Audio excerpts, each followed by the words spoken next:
గోదావరి దాని ఉపనదుల ప్రవాహంతో ఎంతటి వరదలు వచ్చినా ఎదుర్కోవడానికి ప్రభుత్వ యంత్రాంగం సర్వసన్నద్ధంగా ఉందని అల్లూరి సీతారామరాజు జిల్లా కలెక్టర్ దినేష్ కుమార్ అన్నారు. కాగా వరద సహాయక చర్యలపై వివిధ శాఖల అధికారులు, ప్రజాప్రతినిధులు, స్వచ్ఛంద సంస్థల బాధ్యులు, ఇతర పెద్దలతో డివిజన్ స్థాయి సమీక్షా సమావేశం శుక్రవారం చింతూరు ఐటీడీఏ కార్యాలయంలో నిర్వహించారు. ఈ సందర్భంగా తొలుత తాము తీసుకుంటున్న వరద సహాయక చర్యలపై చింతూరు ఐటీడీఏ పీఓ అపూర్వ భరత్ పవర్ పాయింట్ ప్రజెంటేషన్ ద్వారా కలెక్టర్కు వివరించారు. అలాగే సమావేశంలో పాల్గొన్న పలువురు వరదల సమయంలో తాము ఎదుర్కొంటున్న బాధలు, తీసుకోవాల్సిన చర్యలపై తమ అభిప్రాయాలు వెలుబుచ్చారు. చింతూరు, రంపచోడవరం ఐటీడీఏ ప్రాజెక్టు అధికారులు Apoorva Bharat, Katta Simhachalam, additional SP Pankaj Kumar Meena, assistant collector KCHNV Satish, DFO Babita, APO general P జగన్నాథన్లతో సమావేశం నిర్వహించగా special deputy collector P Ambedkar, జిల్లా వ్యవసాయ శాఖ అధికారి నందు, ఉద్యానవన శాఖ అధికారి Ramesh, Velugu APD Degalayya, DLPO Narasingarao, additional DM and HO doctor Pullayya, AMO Vijayabhaskar, 4 మండలాల తహసీల్దార్లు, ఎంపీడీఓలు, సిబ్బంది పాల్గొన్నారు. కాగా సమావేశం అనంతరం జిల్లా కలెక్టర్ మీడియాతో మాట్లాడారు. సార్ రివ్యూలో మెయిన్ పాయింట్స్ చెప్పండి సార్. ఓకే, సో ఇవాళ ఫస్ట్ ఫ్లడ్ కోఆర్డినేషన్ మీటింగ్ పెట్టడం జరిగింది. మనకి లాస్ట్ 2 yearsలో చూస్తే కూడా జూలై నెలలో, జూలై 10, జూలై 25 అట్లా ఆ టైంలో మనకి వరదలు స్టార్ట్ అవ్వడం జరిగింది. సో మనకి ఇప్పుడు చూస్తే కరెక్ట్గా 1 నెల మనకే ఉంది. సో దానికోసం ప్రిపరేటరీ మీటింగ్ ఇవాళ పెట్టడం జరిగింది. అందరికీ ప్రతి సంవత్సరం ఇది మనం ఈ ఫ్లడ్ గురించిన విషయాలు, మనం వరదల గురించిన మేనేజ్మెంట్ చేసిన వలన ప్రజాప్రతినిధులకి, ప్రజలకి అండ్ అధికారులకు కూడా పూర్తి అవగాహన ఉంటుంది. కొన్ని అధికారులు, కొత్త అధికారులు రావడం జరిగింది, వాళ్ళకి కూడా పూర్తిగా ఈ సెన్సిటైజ్ చేయడం జరిగింది. ఇవాళ ఆల్ 4 మండలం నుంచి ఉంటున్న ప్రజాప్రతినిధులు, ఎస్పెషల్లీ జడ్పీటీసీలు ఉండవచ్చు, ఎంపీపీస్ ఉండవచ్చు, సర్పంచ్లు ఉండవచ్చు, పేసా కమిటీ సభ్యులు ఉండవచ్చు. అందరూ కూడా వాళ్ళు గ్రామం సంబంధించిన ఏమేమి లోతుపాట్లు ఉన్నాయి, మన మేనేజ్మెంట్ ఫ్లడ్ చేసినప్పుడు ఎట్లాంటి సలహాలు, సూచనలు చేయాలని గురించి వాళ్ళందరూ కూడా చేయడం జరిగింది. లాస్ట్ ఫ్లడ్లో ఏమేమి గ్యాప్స్ ఉన్నాయని కూడా వాళ్ళు ప్రాపర్గా పెట్టడం జరిగింది. ప్రధానంగా చూస్తే వాళ్ళు చెప్పడము, ఈ రహదారులు ఎప్పుడు ఫ్లడ్ వస్తే వాళ్ళని బయటగా రిలీఫ్ క్యాంప్స్కి తీసుకురావాల్సిన, తరలించిన ఈ రహదారులు కొన్ని మన పెండింగ్ ఉంటుంది. అది ఫారెస్ట్ క్లియరెన్సెస్ రాలేదంటున్నారు. ఇప్పుడు ఫారెస్ట్ డిపార్ట్మెంట్ కూడా దాదాపుగా 5 రోడ్స్కి క్లియరెన్స్ ఇచ్చారు. ఇప్పటికే ఏదైనా బిడ్స్ మనం పెండింగ్ ఉంటే కూడా అది కూడా ఇమీడియట్గా డిఎల్సీలో పెట్టి రాబోయిన 1 వారంలో అది కూడా క్లియర్ చేసేసి ఫస్ట్ ఈ రహదారులు క్లియర్ చేసి అట్లీస్ట్ ఒక WBM వరకు వేసేసి ఫ్లడ్ ఆర్ వర్షం తర్వాత మీరు బీటీ రోడ్స్ కానీ ఏదైనా అప్గ్రేడేషన్స్కి ఏర్పాటు చేస్తాము. సో అది చేస్తే మనకి ప్రధానంగా వాళ్ళు అడుగుతున్నది ఒక 4-5 లొకేషన్స్ అడుగుతున్నారు. ఎడగరాలపల్లికి రీచ్ అవ్వడానికి కావాల్సిన అది, ప్లస్ కోనవరంకి చుట్టూ ఉన్న గ్రామాల నుంచి కోనవరం హెడ్ క్వార్టర్స్, అక్కడ నుంచి ఎడగరాలపల్లి కానీ భద్రాచలం వెళ్తున్న దారిలో ఎక్కువ అడగడం జరుగుతుంది. సో దాని గురించిన విషయాలు ట్రైబల్ వెల్ఫేర్ డిపార్ట్మెంట్, ఫారెస్ట్ డిపార్ట్మెంట్తో కలిసి జాయింట్ ఇన్స్పెక్షన్ చేసి దానికి కూడా క్లియరెన్స్ చేయడానికి ఏర్పాటు చేయాలి.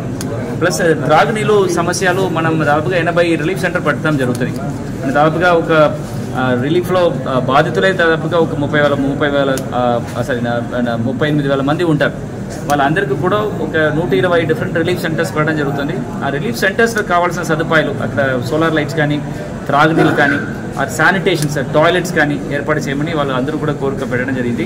అడిషనల్గా బోర్ పాయింట్స్ ఏర్పాటు చేస్తాము. అడిషనల్గా సోలార్ ల్యాంప్స్ ఏర్పాటు చేసేస్తాము. లాస్ట్ టైం కూడా దాదాపుగా 40 ఇచ్చాము. ఈసారి కూడా ఒక 40 ఇచ్చేసి ఆల్ 80 సెంటర్స్లో అక్కడిసం ఒక సోలార్ ల్యాంప్ ఉండడానికి ఏర్పాటు చేస్తాము. డ్రింకింగ్ వాటర్ కూడా అడిషనల్గా ఈసారి ట్యాంకర్స్ కానీ ప్యాకెట్స్ కానీ పెట్టమని అందరికీ ఆదేశం ఇచ్చాము. Tahsildars and MPDOs and SHOs వీళ్ళు మన సిఎస్ అండ్ వాళ్ళందరూ కూడా ఒక టీమ్గా మండల స్థాయిలో మీటింగ్ కండక్ట్ చేసేసి అక్కడ ఉన్న ప్రజల మధ్యలో ఉంటున్న కోరికలు ఏముంటుంది ఈ ఫ్లడ్ సంబంధపడినది తీసుకొని అది కూడా పూర్తి స్థాయిలో పెట్టడానికి ఏర్పాటు చేయమని చెప్పాము.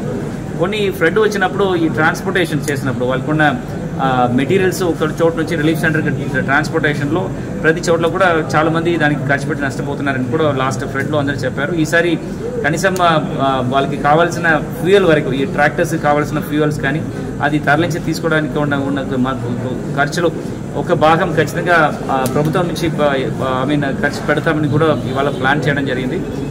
ఖచ్చితంగా ఒక మంచి ఎస్టాబ్లిష్మెంట్ ఆఫ్ కమ్యూనికేషన్ ఛానల్స్ కూడా ఏర్పాటు చేస్తాము. బోర్డ్స్ దాదాపుగా ఒక 40 బోర్డ్స్ పెట్టడం జరుగుతుంది. ఈ మనకి కావాల్సిన ఇది సరుకులు, అత్యవసర సరుకులన్నీ కూడా ఇప్పుడు త్వరగా నెక్స్ట్ 2 monthsకి, current month plus next 2 months కావాల్సిన అడ్వాన్స్ మూవ్మెంట్ ఆఫ్ ఇది కూడా ఇప్పుడు స్టార్ట్ చేసేసి నెక్స్ట్ 10 daysలో అది కూడా కంప్లీట్ చేస్తాము.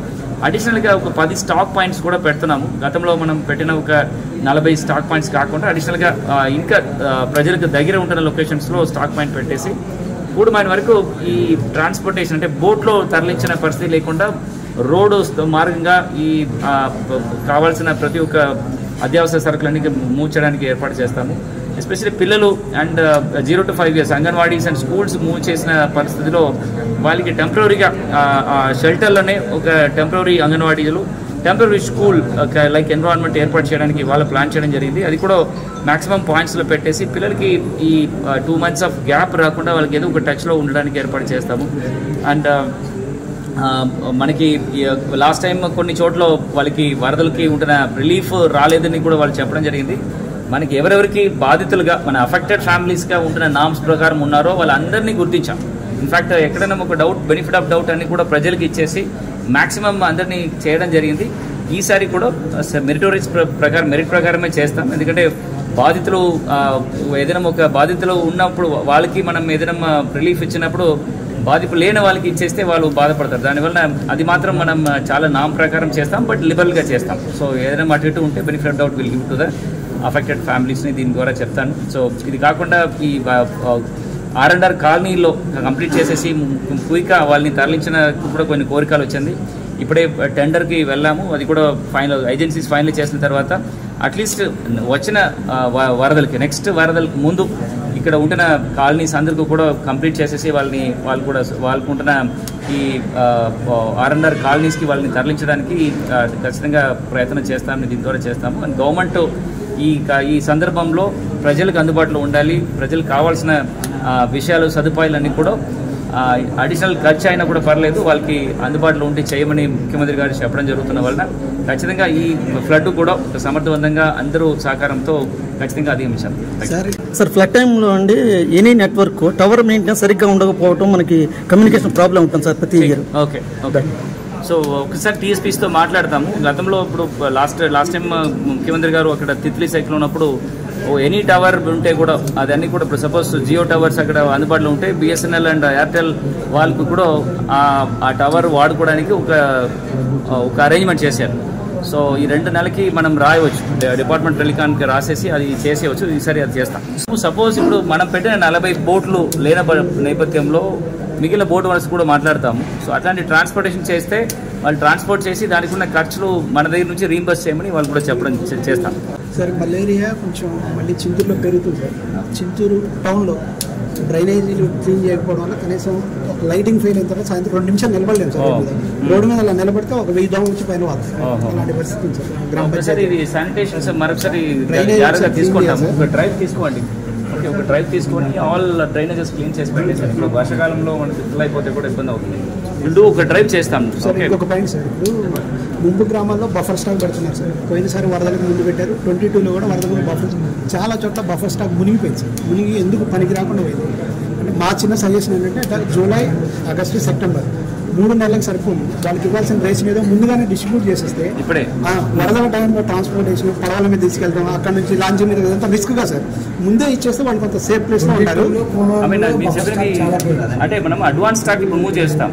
అప్పుడు వరదల కోసం ఒక రిలీఫ్ ఫుడ్ వస్తుంది, రిలీఫ్ రైస్, ఫ్లడ్ రైస్ అంటారు మీరు. ఆ వరదల రైస్ కి అప్పుడు శాంక్షన్ చేస్తారు. అది కూడా మీరు ఇప్పుడే ఇబ్బంది అయిపోతుంది కదా సార్. ఓకే, ఒకటి పాయింట్ ఇప్పుడు 3 నెలలకి ఇచ్చిన 2 నెలలు అడిషనల్గా ఇస్తున్నాం కదా. సో అదే మనం ఎట్లాగే తినము అంటే ఖచ్చితంగా మనకి బాకీ ఉంటుంది. ఇక్కడ అందరు కూడా ఒక అపోహన ఉంటుంది, నాకు వరదల రైస్ రాలేదు అని వల్ల మనం కాదు. ఇప్పుడు వరదల రైస్ ఎవరెవరు ఫ్లడ్ ఎఫెక్ట్ అవుతున్నారో వాళ్ళకి గవర్నమెంట్ శాంక్షన్ చేస్తుంది, అందుకు రాదు.